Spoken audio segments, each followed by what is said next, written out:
Tapi hari ini ketika saya melihat beliau hadir di samping kami dan bertemu, saya melihat kasih sayang keayahannya, yang juga bukan hanya pengetahuan yang diberikan kepada kami, tapi ada perhatian seorang ayah yang senantiasa memberikan perhatian kepada lebih daripada yang lainnya.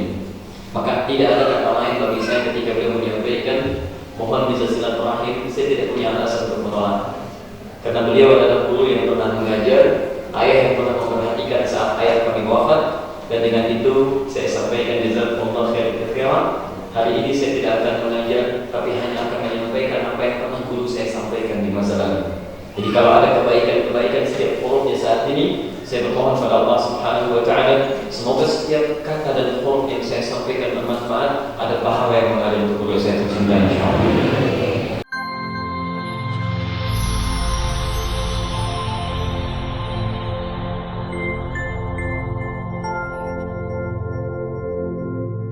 Indonesia ini diisi oleh umat Islam yang begitu banyak, namun para sehat. Mana umat Islam Indonesia ini ada ini? Maka oleh karena itu dimohon dengan sangat kegalauan kita sekarang ini, mudah-mudahan Pak Ustaz Adi Hidayat bisa memulai bagaimana sesungguhnya kita harus merajut ruah ini dalam konsep Allah. Itu saja mungkin sebagai perangkat pengantar. Mudah-mudahan kehadiran kita di sini menjadi agent yang terasup di pikiran kita oleh ayat Al-Quran, sehingga kita bisa mampu membangun ukhuwah itu terimplementasikan dalam kehidupan kita sehari-hari, sehingga di antara kita warna apapun sama-sama mempertahankan satu wijhah yang sama demi isu Islam dan Muslimin. Sekian, akhirul kalam. Wassalamualaikum warahmatullahi wabarakatuh. Assalamualaikum warahmatullahi wabarakatuh.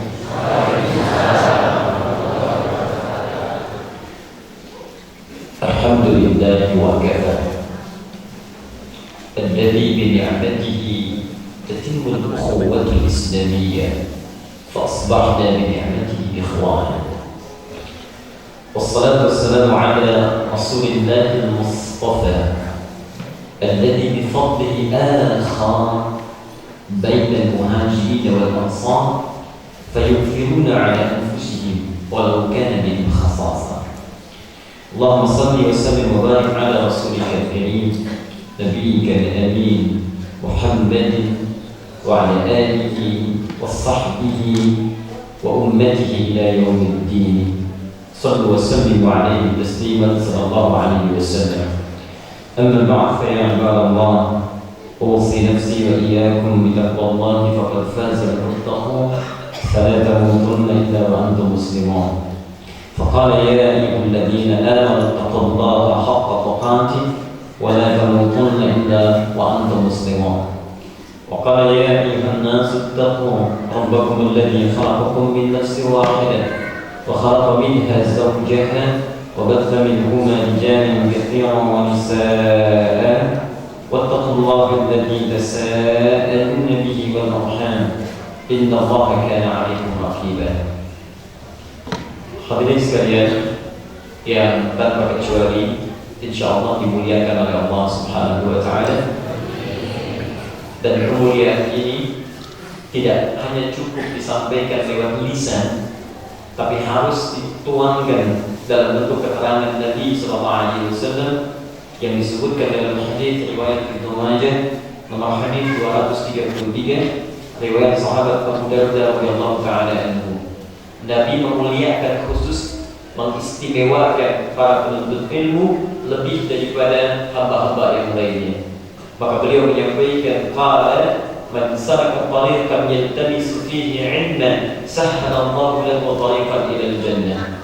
Siapapun, man ismul mausul yadullu 'ala al-'alamin, huruf sambung tapi menunjuk pada subjek dan objek sekaligus tanpa batas. Tua, muda, laki-laki, perempuan, besar, kecil, siapapun dia, kata Nabi, yang menyiapkan dirinya mau menempuh perjalanan untuk belajar tuntunan agama, sekalipun sedikit yang dia pelajari, maka setiap langkahnya, setiap keringatnya, setiap peluhnya akan dihitung langsung yang meringankan setiap langkah menuju surganya Allah Subhanahu wa taala. Wa innal malaikata, dan kalaupun penuntut ilmu mengetahui, sungguh ketika dia siap-siap dan mau berangkat ke majlis itu, para malaikat laqadaw ajnihataha, membentangkan seluruh sayapnya, ridwan li talibil ilmi, memohonkan ridha kepada Allah Subhanahu wa taala bagi para penuntut ilmu.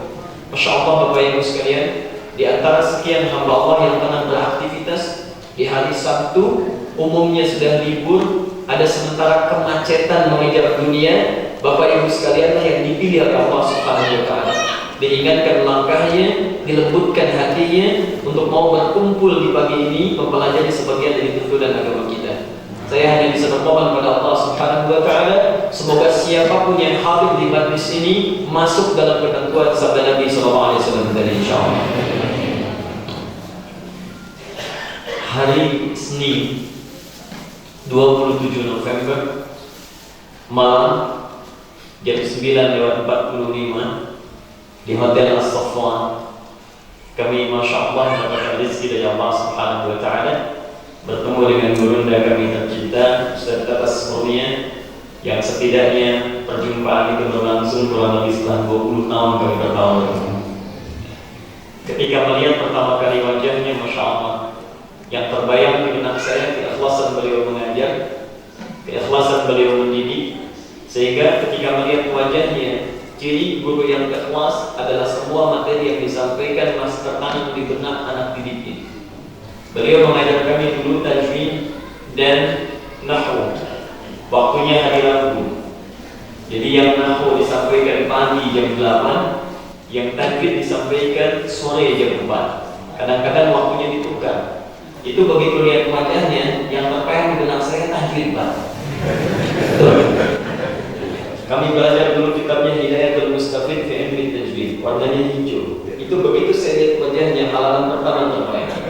Tajwid lughat al-lisan bil jayd wasilaha ilmu yurafu bi haqqi wa sahhu wa sifati wal hudud wa ghairi dhalika katarqiq wa tafhim wa nahwu. Baqiyat ilmi tajwid wa yatulul nihayat fi itqan al-Qur'an ala matlub qiyam al-khabar an-nabawiyyah as-sahiyyah wa qila ghayat usul lisan al-khabar fi kitabillah ta'ala. Itu baru wajahnya baru saya lihat. Yang muncul tajwidnya. Begitu disodorkan teh, yang ingat nahwunya. Ya, karena dulu seringkali beliau juga mengajak kita bersama duduk minum teh, jadi begitu sodorkan teh, yang teringat jurumianya. Masya Allah. Karena mulaful murakkabul mufidu bil wad'i wa aqsamu thalathatun ismun wa fi'lun wa harfun. Masya Allah. Tapi hari ini ketika saya melihat beliau hadir di samping kami dan bertemu, saya melihat kasih sayang keayahannya, yang juga bukan hanya pengetahuan yang diberikan kepada kami, tapi ada perhatian seorang ayah yang senantiasa memberikan perhatian kepada lebih daripada yang lainnya. Maka tidak ada kata lain bagi saya ketika beliau menyampaikan mohon bisa silaturahim, saya tidak punya alasan untuk menolak.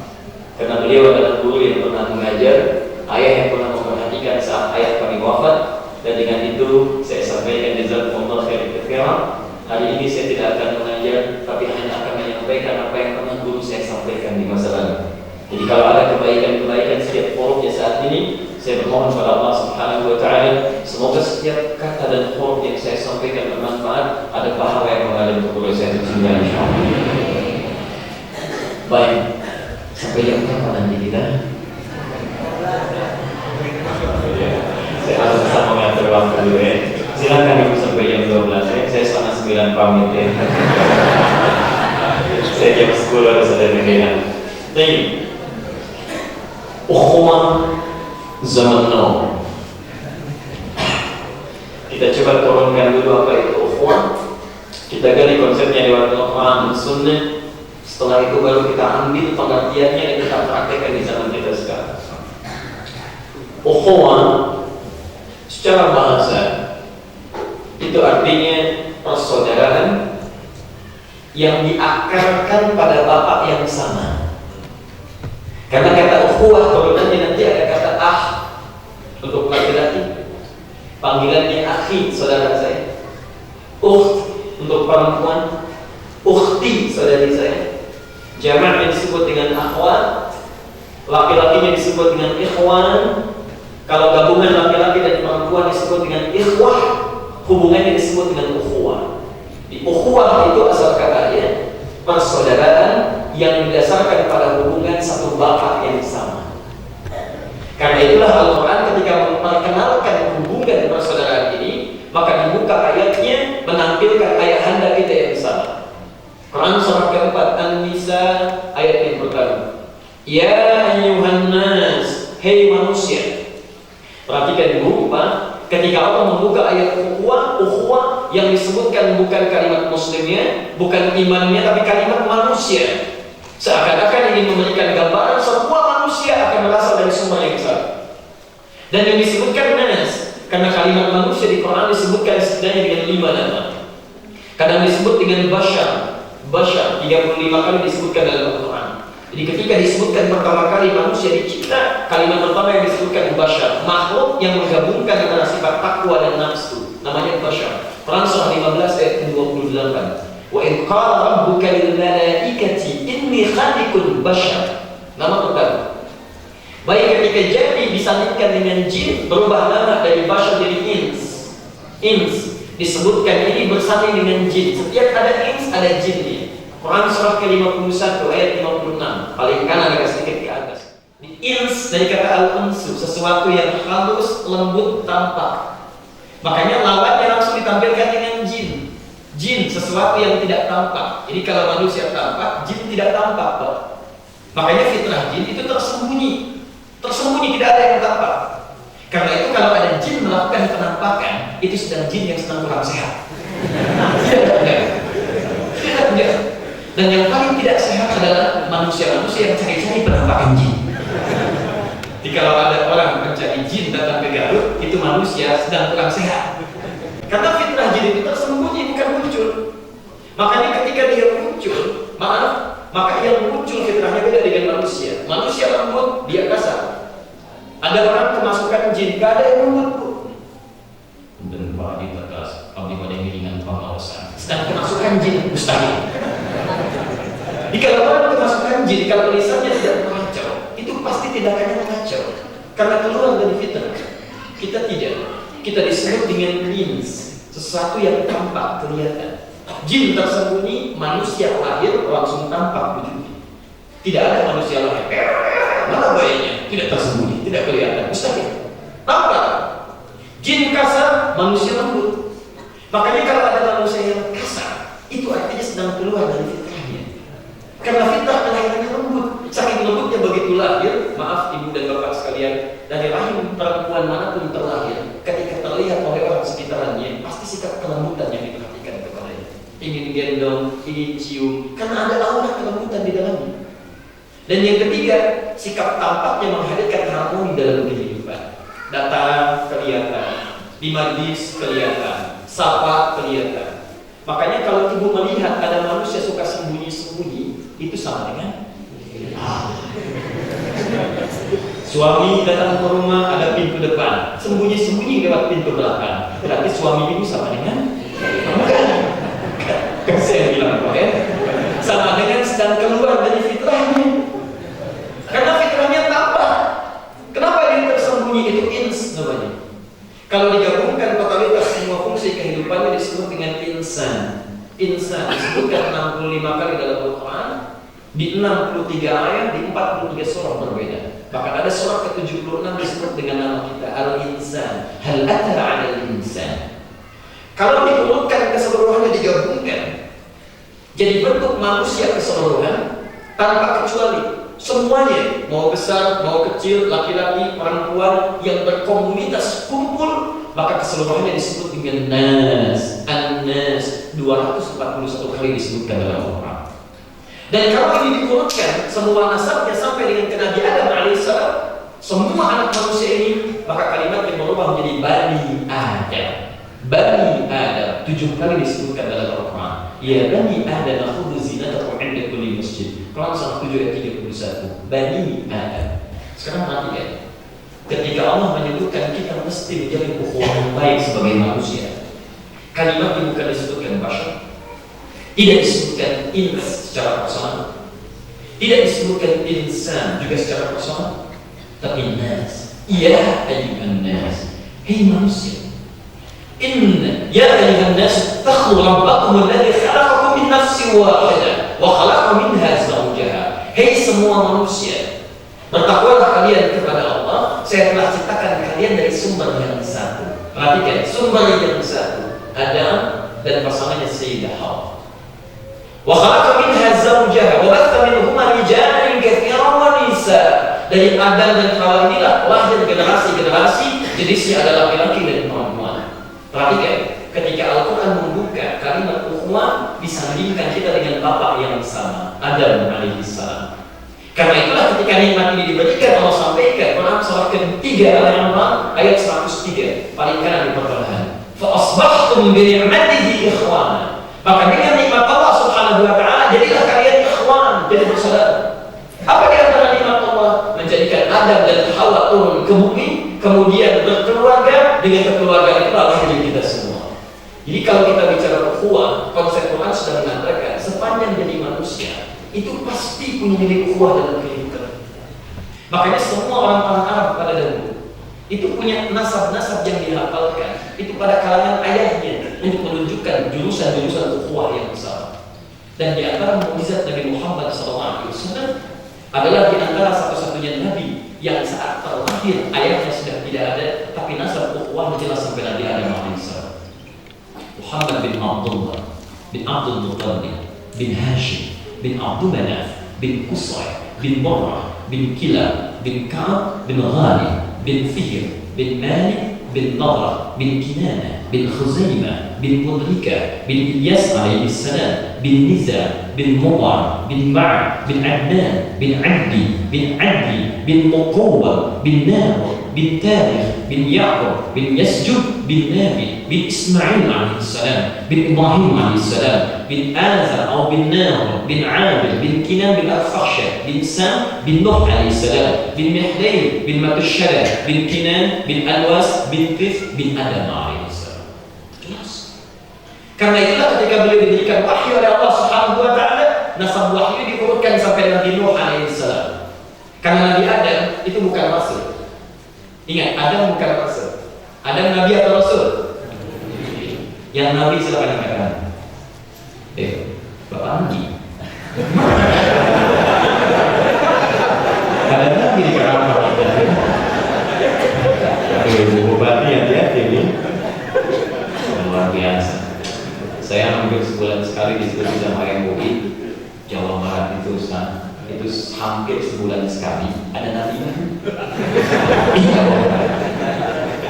Wah, ini agak repot. Tapi itu nggak usah kaget Pak, karena Nabi itu sudah menyampaikan jauh-jauh hari. Kata Nabi ya ba'di, nggak ada Nabi setelah saya.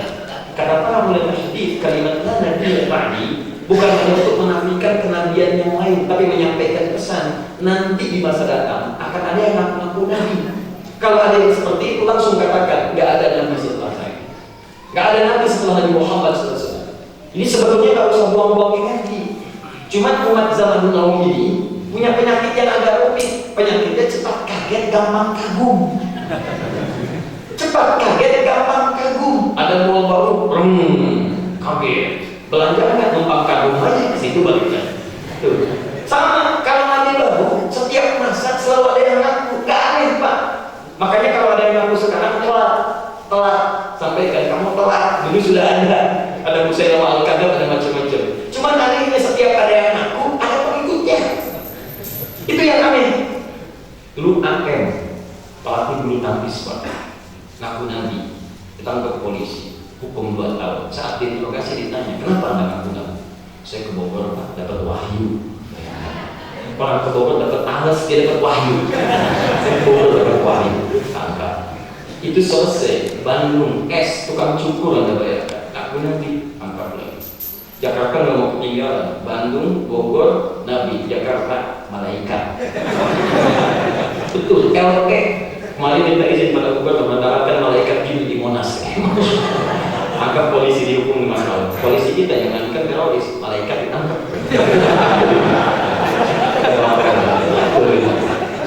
Hukum.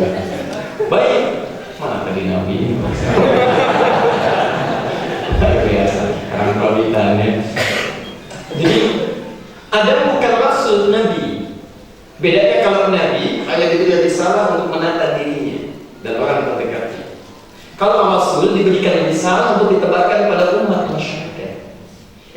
Adam mana umatnya dan turun cuma Adam dan Hawa. Karena tidak ada umat maka beliau menjadi nabi. Saat Rasul kemudian diutus pada masa Nabi Nuh alaihissalam, Nuh baru menjadi Rasul karena ada umat yang diluruskan. Perhatikan, Nabi Muhammad nasab kemanusiaannya disambungkan ke Adam, nasab kerasulannya disebutkan ukhuwahnya. Quran surah keempat ayat 163 paling kiri sebelah atas. Inna awhayna ilaika kama awhayna ila Nuhin wan nabiyina min ba'di. Kami wahyukan kepada Muhammad seperti kami wahyukan kepada Nabi Nuh sebelumnya dan Nabi-Nabi setelah Nuh sampai ke Nabi Muhammad SAW.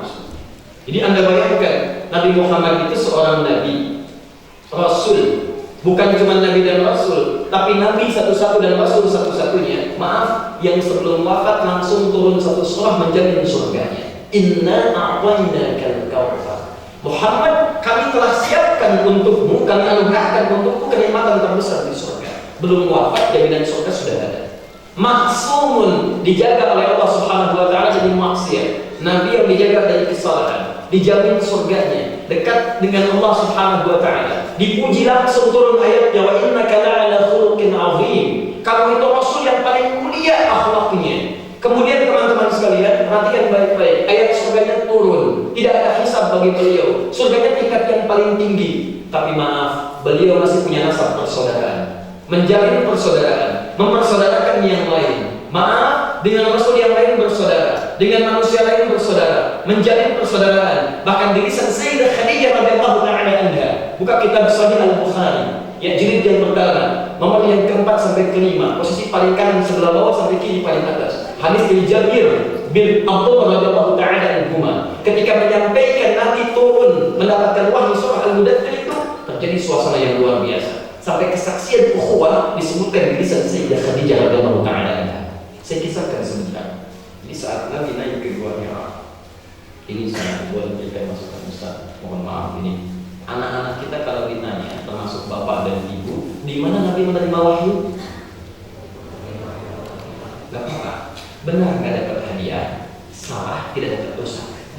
Tapi kalau tidak tahu, cukup katakan Allah ma'alam. Ini supaya cepat. Baik. Di mana Nabi menerima wahyu? Gua Hira. Di Gua Hira. Gua Hira. Saya pernah naik ke Gua Hira. Anak-anak kita sekarang kalau ditanya hanya menjawab Gua Hira, tapi tidak pernah diilustrasikan di mana Gua Hira itu. Sehingga tidak tahu perjuangan Nabi itu untuk mendapat wahyu seperti apa perjuangannya. Kenapa turun hadis al-mu'minul qawiyyu, orang mukmin yang kuat itu ahabbu ila Allah, lebih dicintai oleh Allah dibanding mukmin yang dhaif. Itu ada kisahnya. Saya berikan gambar ya. Nanti saya sarankan kalau mengajar gambar ini diilustrasikan.